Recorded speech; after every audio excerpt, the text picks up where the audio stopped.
আসসালামু আলাইকুম রহমতুল্লাহ।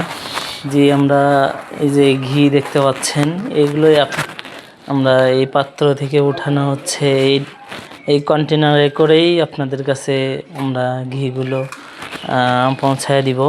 এই যে দেখতে দেখতে পাচ্ছেন, এখান থেকে উঠানো হচ্ছে কন্টেনারে। এই হাঁড়িগুলোতে সংরক্ষণ করা হয়েছে।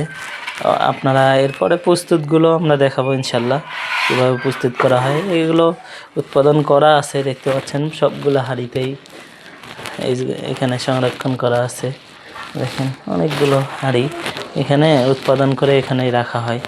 আপনাদের কাছে এই দেখতে পাচ্ছেন পরিবেশটা অনেক সুন্দর, নিট ক্লিন পরিবেশে আপনাদের এই হাঁড়িগুলো রাখা হয়। এগুলোতে উৎপাদন করে এখানে রাখা হয়, এখান থেকে আবার এই কন্টেনারে করে আপনাদের কাছে দেওয়া হয়। আপনারা যারা নিতে যাচ্ছেন আমাদের সাথে অবশ্যই যোগাযোগ করেন, আপনারা ভালো মানের ঘিটা পাবেন ইনশাল্লাহ। আসসালামু আলাইকুম।